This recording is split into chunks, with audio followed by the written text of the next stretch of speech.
How's it going, guys? My name is Tyler Mendelson. I'm the writer, producer, director, and editor of In Between the White Space. I wanted to do a little director's commentary for you, just talk about some of the things in the film and reasons why I did certain things. So let's jump into it.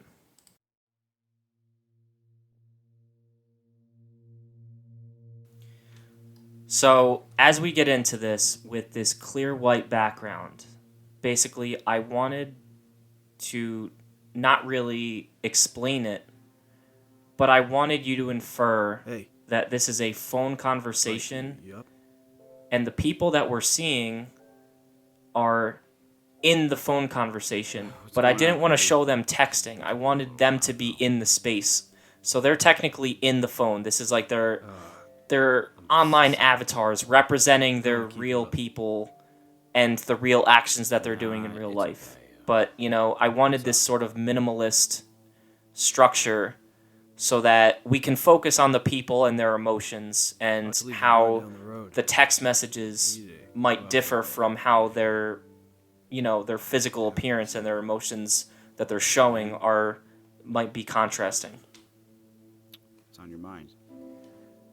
Just And a lot of this film really was drawn, the inspiration for it was drawn from conversations I had with one of my best friends who I deployed with. And, he was going through some tough times, and I was really the only one that was able to listen to him and understand the warning signs. And luckily, I caught those warning signs and was able to talk to him where other people didn't really catch what was going on. Camp every night there, and I slept like a goddamn baby.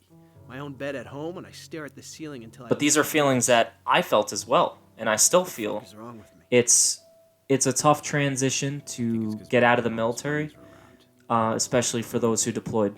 Safe. Why doesn't society feel normal and safe?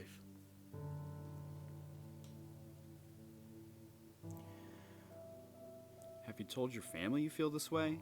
I wanted the Mike character to really be... He's caring, but he's also, he's got responsibilities. He's tired. He's not around Cody, so he's not really able to do much, at least from what he feels. Like, he's able to talk to him, but he feels like there's not really much he can do, and he should talk to his family instead of him, or, those who are close to him.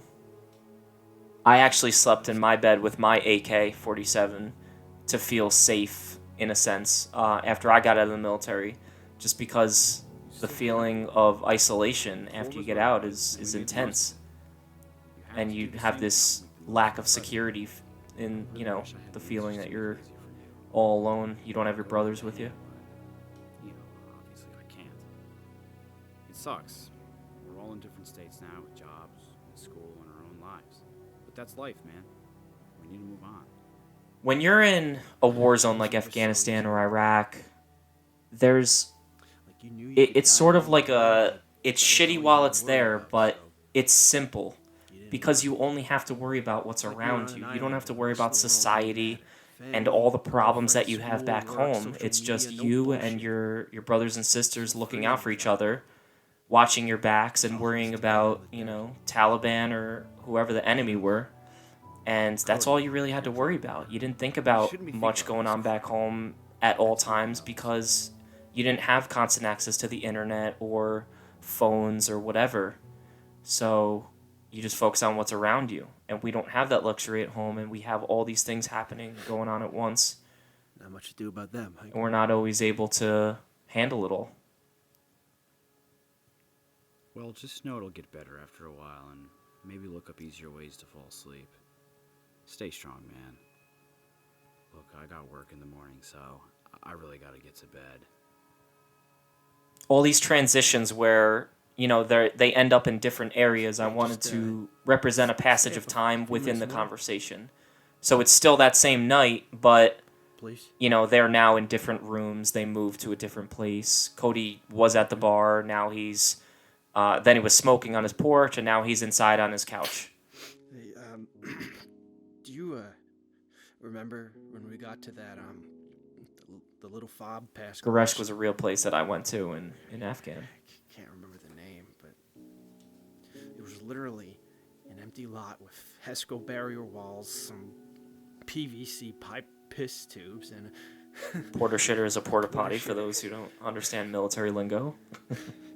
Yeah. That place was absolute shit.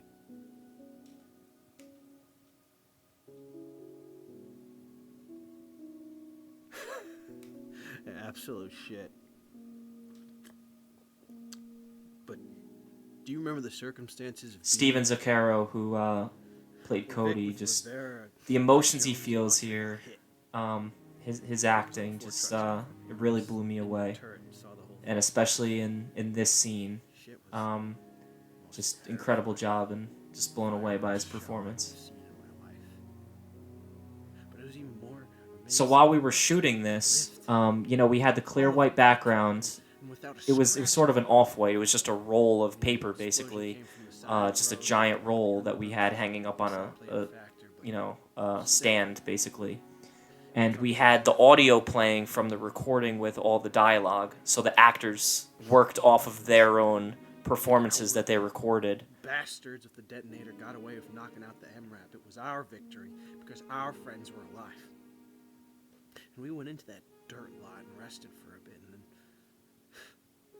like we were a bunch of kids during recess, had that big football game.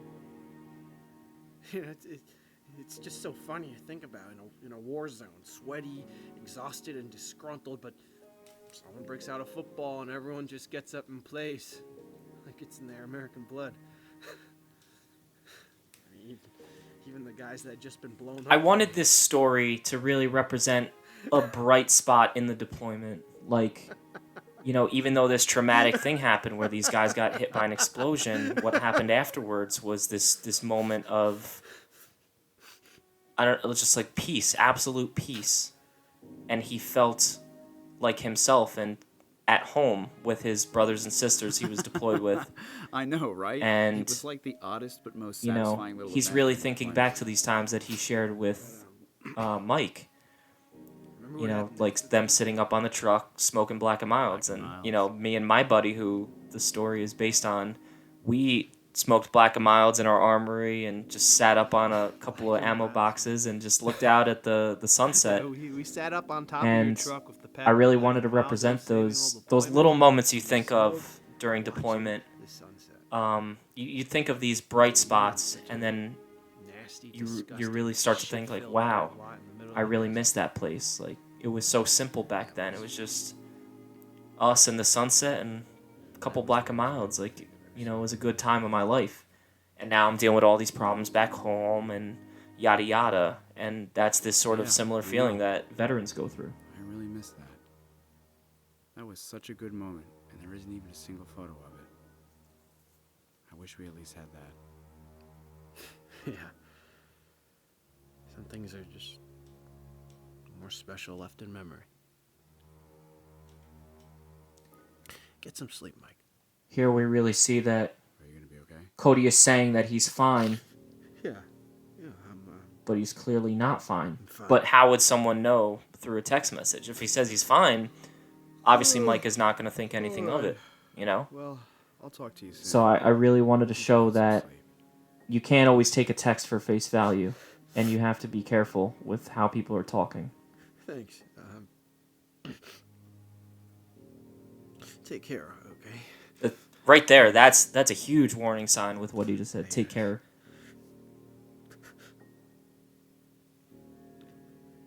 I love you, man. Yeah, love you too, Cody. Here's long transition.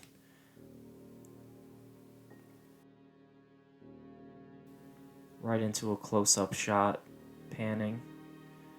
And we see the bottle, we see pills, a suicide note, and a pistol. And we hear the pistol drag on the table. And he puts it in his mouth. I needed this to be as dramatic as possible with this close-up. And then poof. And I didn't want to show it because we don't need that kind of graphic image in the film. I needed it to be hard-hitting and you to fully know what was going on, what was happening, and I'm proud of that shot. I think we accomplished what we needed to happen. And now here's Mike, of course, Yo, you up yet? getting ready for work, How'd you sleep? and he's just waiting for a text back because he is a concerned Remember that friend. time at the bar And this is where what he's trying to you do. He's trying to super engage in expected conversation Jello and, Kawasaki? get the conversation out of him, but no answer.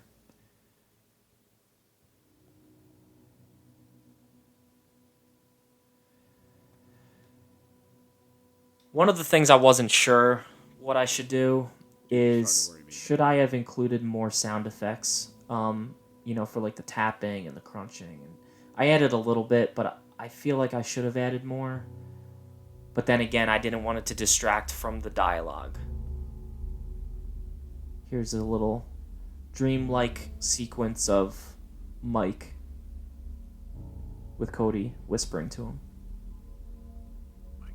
And he hears him, but this is all his subconscious, and then this is him receiving the text message from his mom. Oh, hi, Mike. I'm sorry. Cody's gone. We don't know why, but he killed himself. And sweet, great lady. Did a great performance for her little role. His coworker found him, and we've been with the police. I remember he told me about you.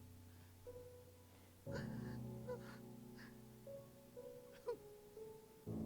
sorry I didn't get to meet you sooner. I'll get in touch with you soon about the funeral. Mike Vandiar doing the score. I think he did a great job with this, especially in this scene. I'm so sorry you had to find out this way. We're just having trouble making sense of it all.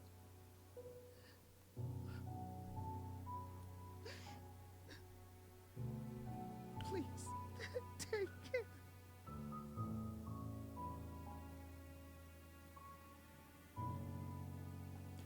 And now, as we enter into Mike's mind, this right here, the black space, is all what is going on in his mind and the thoughts that he's having.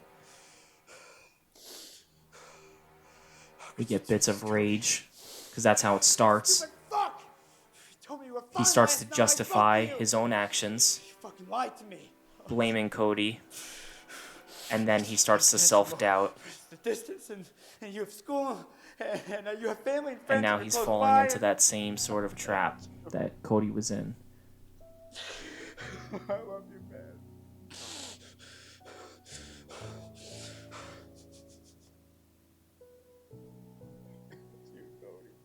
Now he blames himself.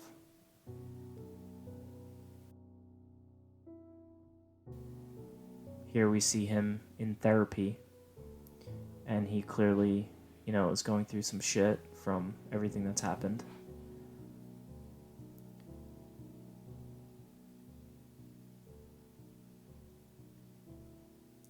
And I wanted to put this scene in here to show that it's okay to go get help and go see a therapist. And right here is the ghost, essentially, or the spirit over or Mike's shoulder, and that is Cody in the appearance that Mike would have remembered him in. So he's wearing his Marine Corps uniform, has the haircut and everything.